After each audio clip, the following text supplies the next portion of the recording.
Please don't come inside. Chinese widow begged the lone rancher. The blizzard had been raging for 3 days when death came knocking at My Lin Chen's door. She heard the horse first, hooves stumbling through knee-deep snow, the animal's labored breathing cutting through the howling wind. Then came the sound that made her blood freeze, the heavy thud of a body hitting the ground just beyond her porch. My Lin pressed herself against the cabin wall, rifle in hand, peering through the frost-covered window at the figure sprawled in the snow. Even through the swirling white, she could see he was large, dangerous-looking, with a gun belt that marked him as the kind of man decent women cross the street to avoid. Lian stirred in her small bed near the fireplace, her 6-year-old face flushed with fever. My Lin's heart clenched. Her daughter had been sick for 2 days, and they were running dangerously low on the traditional herbs she'd brought from her homeland.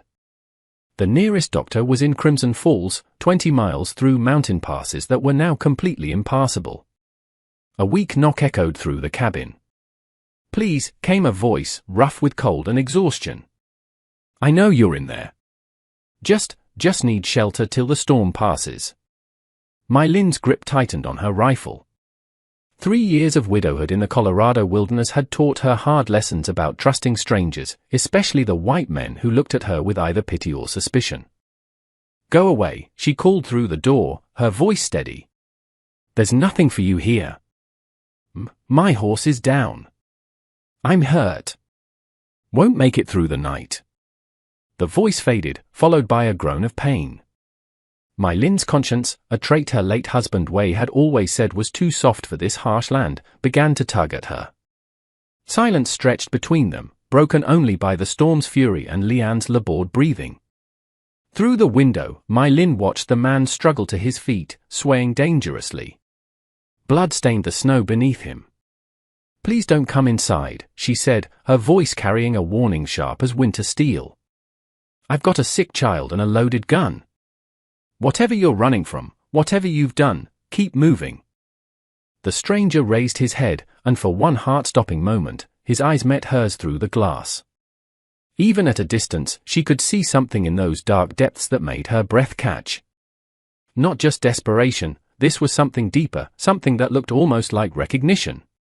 "I'm not here to hurt you," he said quietly, his voice carrying despite the wind. "Name's Wade Morrison. And I know who you are, My Lin Chen." The sound of her name on this dangerous stranger's lips sent ice through her veins. How did he know her? What did he want? In Crimson Falls, My Lin was known as the strange Chinese widow, the woman whose knowledge of herbs and roots was whispered about with a mixture of fear and grudging respect. Most folks avoided her isolated homestead. But this man, this Wade Morrison, had sought her out deliberately. As Lian's fevered whimper pierced the storm-darkened cabin, My Lin realized that sometimes salvation came wrapped in danger. Her hands trembled as she watched Wade Morrison struggle to remain upright. Blood continued to seep from somewhere beneath his dark coat, staining the pristine white crimson. Behind her, Lian's breathing had grown more labored, each small cough like a knife to My Lin's heart. She was trapped. Let a dangerous stranger into her home, or watch him die on her doorstep while her daughter burned with fever. "How do you know my name?" My Lin called through the door, rifle still aimed. "Your husband," Wade replied, his voice growing weaker. "Wei Chen. He saved my life once. Told me if I ever needed help, his wife in the mountains was the kind of woman who could work miracles." My Lin's breath caught. Wei had been gone 3 years, killed in the copper mine collapse that had taken 12 other men. He'd rarely spoken of his life before she joined him in America, but she knew he'd traveled widely. Wei never mentioned anyone named Morrison, she said, though uncertainty crept into her voice. Wade managed a bitter laugh that ended in a cough. "He knew me by a different name then. Before I became what I am now. Look, I'm not going to make it much longer out here. And if what I've heard about your daughter's sickness is true, you need what I can offer as much as I need shelter." "What do you mean?" My Lin demanded. "There's medicine in my saddlebags. Real medicine from Denver. Fever reducers, tonics, things that could save the little 1 inch." His voice grew strained. "But if I die out here, Lian dies, too," The words hit My Lin like a physical blow. Medicine. Real American medicine, not just the ginseng and willow bark remedies she'd been desperately trying to make work. Lian had been fighting this fever for days, and My Lin could see her daughter weakening. Through the window, she watched Wade's legs buckle. "Mama," Lian's weak voice came from behind her. "Who's outside?" My Lin turned to see her daughter trying to sit up, her small face pale except for the fever-bright spots on her cheeks. "Just a traveler, sweetheart. Go back to sleep." But Lian was looking toward the window with the strange perception children sometimes possessed. "He's hurt bad, isn't he?" Every instinct screamed that Wade Morrison was dangerous, that letting him inside would bring death to her door. But Lian was dying slowly before her eyes. Another wet cough from her daughter made the decision for her. "If you so much as look at my daughter wrong," My Lin called to Wade, "I'll put a bullet through your heart without hesitation." "Understood," he replied simply. My Lin unbarred the door, rifle ready. The wind drove snow into the cabin. Wade stood hunched on her porch, one hand pressed to his side. Up close, he was even more dangerous looking than she'd thought, tall and broad-shouldered with the weathered face of a man who'd lived hard. When he raised his eyes to meet hers, she saw they were the color of storm clouds, gray and turbulent. But it was the gentleness in those eyes when they shifted to Lian that made My Lin's grip on the rifle relax slightly. "She's burning up," he observed quietly. 3 days now. I've tried everything I know." "The medicine?" Wade nodded toward his fallen horse. "In the saddlebags. But I'll need help." Against every instinct, My Lin propped her rifle by the door and moved to support Wade. The moment she touched him, she felt the fever burning through his clothes. They struggled through the snow. The horse was dead, but the saddlebags were intact. When Wade directed her to the right pouch, My Lin's hands found a collection of small bottles that looked more professional than anything she'd ever seen. "The blue bottle," Wade instructed, leaning heavily against her. 2 drops in warm water every 4 hours. "The white powder is for her chest." My Lin stared at the medicines in wonder. "Where did you get these?" "Denver. Was heading there on business when the storm hit." They made their way back to the cabin, My Lin half carrying him. She helped him to a chair by the fire, then immediately went to Lian. Her daughter's eyes fluttered open as My Lin gently lifted her head. "Is that the man who's hurt, Mama?" "Yes, sweetheart. He brought medicine for you." Lian's gaze shifted to Wade, who was slumped in the chair. "He looks sad," she observed. Only after Lian had taken the medicine did My Lin turn her attention to Wade. His coat was soaked with blood. When she helped him remove it, she found a bullet wound just below his ribs. "This needs to be cleaned and stitched," she said, falling into a practical mindset. "You don't have to." "Yes, I do. You brought medicine for Lian. I'm not going to let you bleed to death in my chair." She gathered her supplies, a clean cloth, needle and thread, a bottle of whiskey Wade had left behind. As she worked to clean the wound, Wade remained stoically silent. "The bullet's still in there," she murmured. "This is going to hurt. Most things worth doing do." As she worked, she found herself stealing glances at his face. The harsh lines were softened by exhaustion. "You said Wei saved your life," she said quietly. 5 years ago. I was different then. Younger, more foolish. Wade's voice was tight with pain. Got into a dispute over a mining claim with 3 rough men. Wei stepped in. Said he had a wife waiting for him who'd worry if he didn't come home. Talked about you like you were the most precious thing in the world. My Lin's hand stilled. He'd wanted a family so badly. They couldn't have children of their own, but then they found Lian orphaned when a cholera outbreak swept through a nearby railroad camp. Wei had insisted they take her in. He was a good man, she whispered. Which makes me wonder what a man like Wei would see in someone like you. Someone like me. Don't play innocent. I've heard the stories about a man called the Hawk. They don't call him that because he's gentle. Wade's smile was bitter. Stories have a way of growing in the telling. Are you saying they're not true? I'm saying there's usually more to a story than what gets told in saloons. My Lin pulled the bullet free. She cleaned the wound thoroughly, then began stitching it closed. Why are you really here, Wade? Wei may have mentioned me, but that doesn't explain why you'd risk your life in a blizzard to reach my cabin. Wade was quiet for so long she thought he might not answer. Because I'm tired of running, he finally whispered. And because Wei said if I ever wanted to find a different path, his wife would know how to help a man start over. My Lin tied off the final stitch, then sat back. And you think I can do that? I think you're the only chance I've got left. Outside, the wind howled.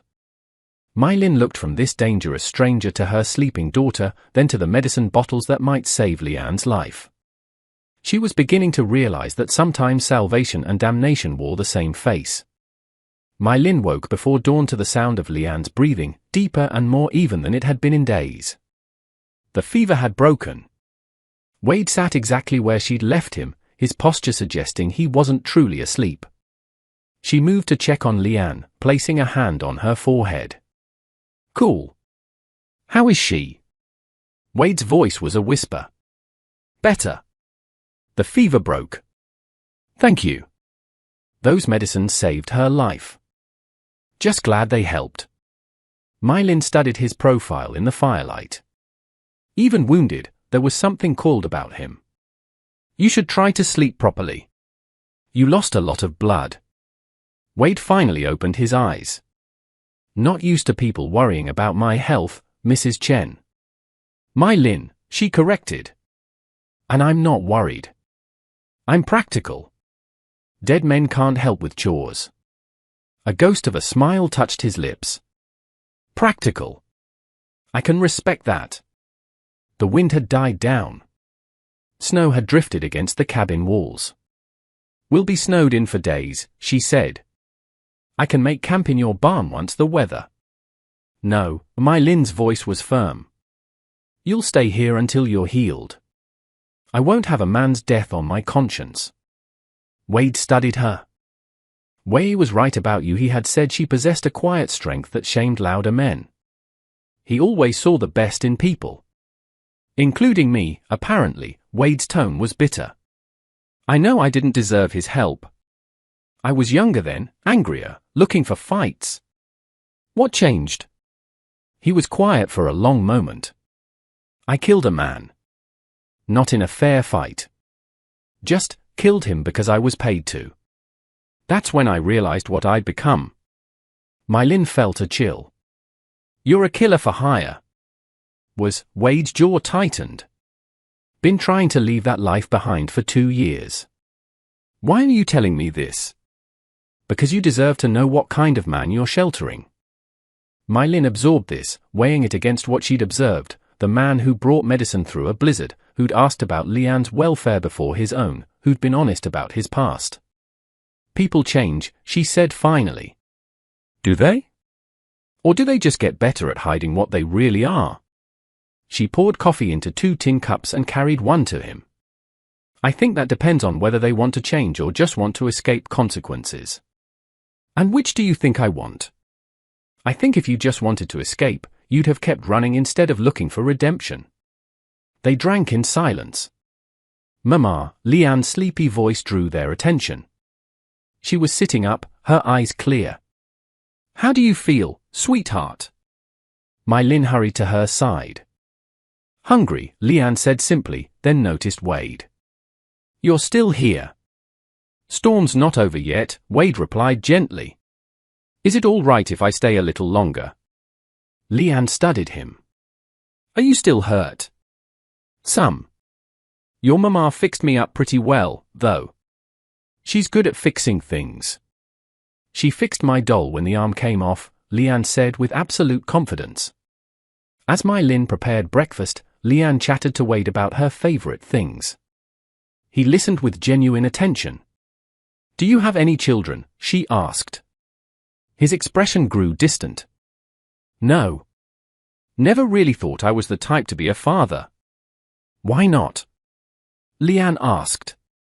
Because fathers are supposed to protect their children, Wade answered honestly. And I've spent most of my life being the kind of man other fathers protect their children from. Leanne considered this. But you protected me. You brought medicine. I guess I don't know, he admitted. Mama says sometimes we don't know why we do good things, Leanne said wisely. We just do them because they feel right. Over breakfast, something shifted. The weariness between them eased, replaced by a fragile trust. But Mylin still caught Wade watching the windows, positioning himself where he could see the door. Whatever he was running from hadn't disappeared just because he'd found temporary shelter. The storm broke on the fourth day, leaving a world of pristine white. The trail's going to be impassable for another day or two, Wade observed, joining her on the porch. In the past 3 days, he'd proven surprisingly helpful despite his injury, splitting kindling and mending a broken chair. Long enough for you to decide what you're going to do, Mylin replied. When someone does make it up here, they'll recognize you. Worried about your reputation? I'm worried about Leanne, she said. Mr. Harrison has been looking for an excuse to declare me an unfit mother and take custody of her. Having a known gunslinger in my home would give him all the ammunition he needs. Wade's expression darkened. Aldrich Harrison. He owns most of the mining operations.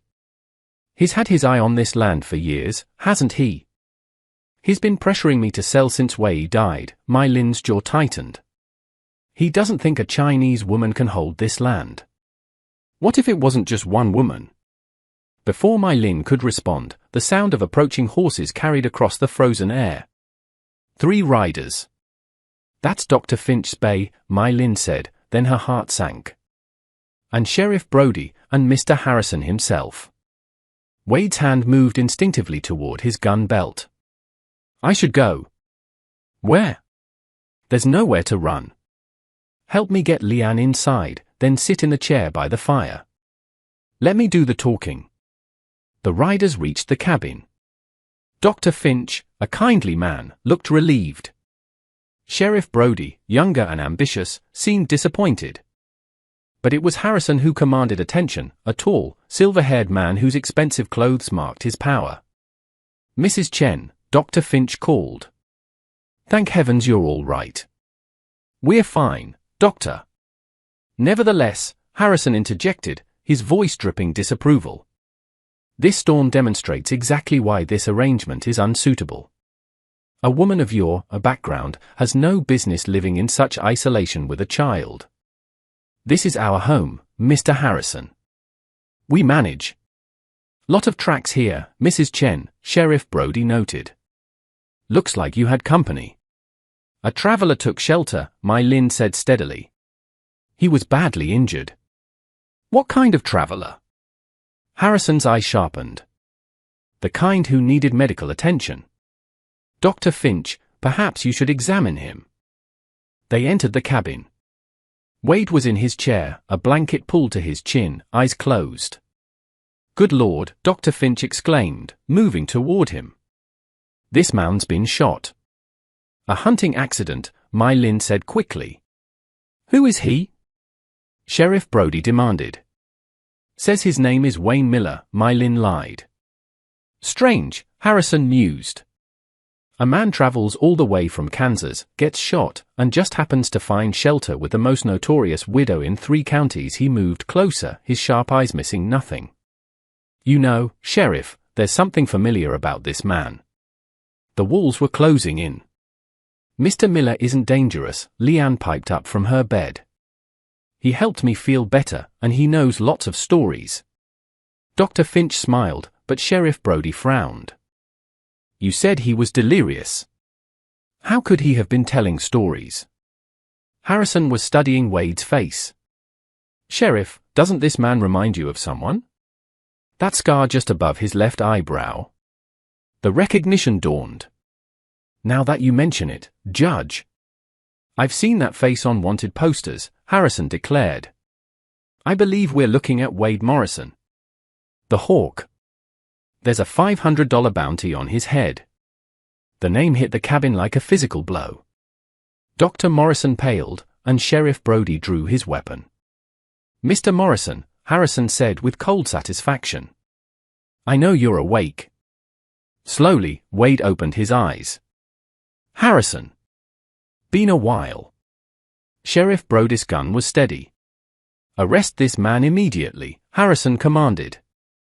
"You can't take him," My Lin heard herself say. "He's still my patient." All eyes turned to her. "He's injured and under my care," she stated firmly. "As the only medical practitioner for 20 miles, I have the authority to determine when he's fit to be moved." Harrison's eyes narrowed. "Are you refusing to surrender him to lawful authority?" "I'm saying I won't let you kill a man in my home by moving him before he's ready." "My Lin, don't," Wade said, pain in his eyes. "I'm not worth it." "You're a man who brought medicine to save my child's life," she replied. "That's all that matters." "How touching," Harrison sneered. "Sheriff, I'm ordering you to arrest both Mrs. Chen and Mr. Morrison. She can answer for her crimes alongside his." The blood drained from My Lin's face. If they arrested her, what would happen to Lian? "There's just one problem with your plan, Harrison," Wade said. He slowly pushed himself upright, the blanket falling away to reveal his gun belt was within easy reach. Despite his injury, he was suddenly the most dangerous man in the room. "The problem is that you're threatening the woman who saved my life. And I take that kind of thing personally." "Nobody needs to die here today," Wade said, his voice calm. "Sheriff, you seem like a decent man. You really want to start a gunfight with a child in the room?" Sheriff Brody's eyes flicked toward Lian, who was pressed against My Lin's side.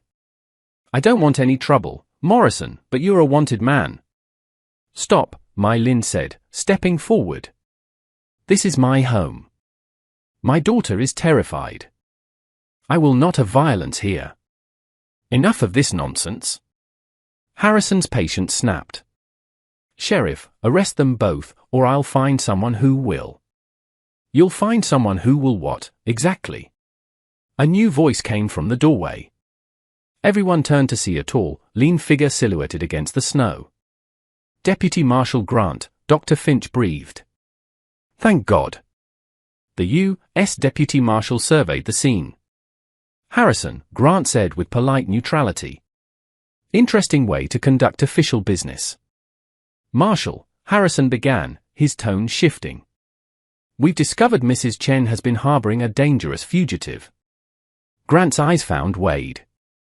"Is that so?" "Well, Mr. Morrison, you certainly get around." "Marshal," Wade acknowledged with a slight nod.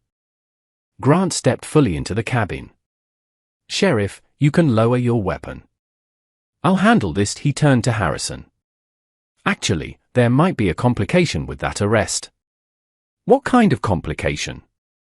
"The kind where Mr. Morrison isn't technically a fugitive anymore." Grant pulled an official document from his coat. "Presidential pardon. Signed 3 days ago. Conditional, but valid. Mr. Morrison has been working with federal authorities, providing information about certain criminal organizations." My Lin felt her knees go weak with relief. Harrison's face turned purple. "That's impossible." "It was classified," Grant said mildly. "You didn't need to know." "But he's a killer." Harrison sputtered. "Actually," Grant said, "the man he killed was running a counterfeiting ring. Mr. Morrison did the government a favor." My Lin stared at Wade, seeing him in an entirely new light. "Even if this is legitimate," Harrison fumed, "it doesn't excuse Mrs. Chen. She knowingly harbored a man she believed to be a criminal." "Mrs. Chen," Grant's voice was sharp. "Did you know Mr. Morrison was wanted by federal law enforcement?" My Lin met his gaze. "No, Marshal. I knew he had a violent past, but I didn't know about any federal warrants." "Then she's guilty of nothing more than Christian charity," Grant declared. "Which, last I checked, wasn't a crime in Colorado." He turned to Harrison. "As for Mrs. Chen's fitness as a mother, those are civil matters. You'll have to pursue them through appropriate channels." After Harrison and the sheriff left, Marshal Grant remained. "The pardon is conditional," he told Wade. The condition is you stay out of trouble. He looked between them. And a widow of your standing, Mrs. Chen, living alone with a notorious gunslinger, that won't win you any popularity contests. Harrison isn't going to forget what happened here. You two might want to think about how to make this arrangement look respectable. With that cryptic advice, he tipped his hat and left. The storm outside had ended, but the storm in their lives was just beginning.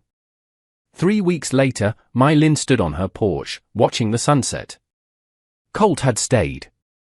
His wound had healed, yet each morning he found a new reason to remain. "Mama, look!" Lian's voice drew her attention. Wade was helping her build a small snow fort near the barn. Over the past weeks, Mai Lin had watched their bond grow. The feared gunslinger had become a patient teacher and a gentle friend to her daughter. Dr. Finch approached on horseback, his face creased with worry. "I'm afraid I have news. Harrison has filed a formal petition with the territorial governor, claiming your arrangement poses a danger to Lian's moral development. He's requesting a custody hearing in 2 weeks. In Denver." The words hit like a physical blow. The 3-day journey was impossible in winter. "If you don't appear," the doctor said gently, "he wins by default." What exactly is he claiming? Wade's voice came from behind her, dark with anger. "Moral corruption, improper supervision," Dr. Finch recited. "He's claiming Mrs. Chen's association with you makes her unfit to raise a child." "And he's probably right," Wade said quietly. "I should leave tonight. Disappear and take the problem with me." "Absolutely not," Mai Lin's response was immediate and fierce. "You're not running away." "Perhaps there's another solution," Dr. Finch said, clearing his throat. "Marriage." The word hung in the air. "I beg your pardon." Mai Lin managed. "It's simple," the doctor said. "Harrison's petition is based on the impropriety of your arrangement. A marriage would eliminate that objection." "Who said anything about convenience?" Wade interrupted quietly. He stepped closer, his voice low. "Mai Lin, I've watched you with Lian, seen your courage. You're the strongest woman I've ever met. I know my past, the danger that follows me. But these past few weeks have been the happiest of my life." "What about Lian?" Mai Lin whispered. "A life with 2 parents who love her and would die to protect her," Wade replied without hesitation. "This is insane," she said, her voice lacking conviction. "Is it more insane than letting Harrison destroy everything?" "I'm asking, Mai Lin, because I love you. I love Lian. I love this life we've started building." The words overwhelmed her. "You love me. I've been in love with you since the day you stood between me and Harrison's threats." "Mr. Wade." "Mama." Lian ran toward them, her face bright. "Look what I found." She held up a small object. It was a ring, a simple gold band. "By the old tree stump where you said Papa used to sit. Do you think it was his?" Mai Lin's breath caught. Wei had loved that spot. The ring could very well have been his, lost long ago. "Maybe Papa left it for you to find when you needed it," Lian suggested. Mai Lin stared at the ring, and suddenly everything was clear. "Mai Lin," Wade said softly. "I know I'm not Wei. But I'll spend every day trying to be worthy of you." Mai Lin looked at her daughter. "Lian," she said carefully. "How would you feel if Mr. Wade became part of our family? If he stayed with us always?" Lian's face lit up. "Really? He could be my papa?" "Yes. He tells the best stories, and he makes you smile, Mama." Over Lian's head, Wade's eyes met Mai Lin's. "So, what do you say, Mai Lin Chen?" She looked at the ring, then at the man who had brought salvation wrapped in danger. "Yes," she whispered, then louder. "Yes, Wade Morrison. I'll marry you." Dr. Morrison broke into a wide grin. "Well, I'll be. Pardon my language, Mrs. Chen. But I think this calls for a celebration." As Wade pulled Mai Lin into his arms and Lian danced around them, Mai Lin felt a certainty she hadn't experienced in years. Let Harrison bring his custody hearing. Let him try to take their land. He would find out why Wade Morrison had earned his reputation, and why My Lin Chen had never backed down from a fight. Together, they were stronger than any storm.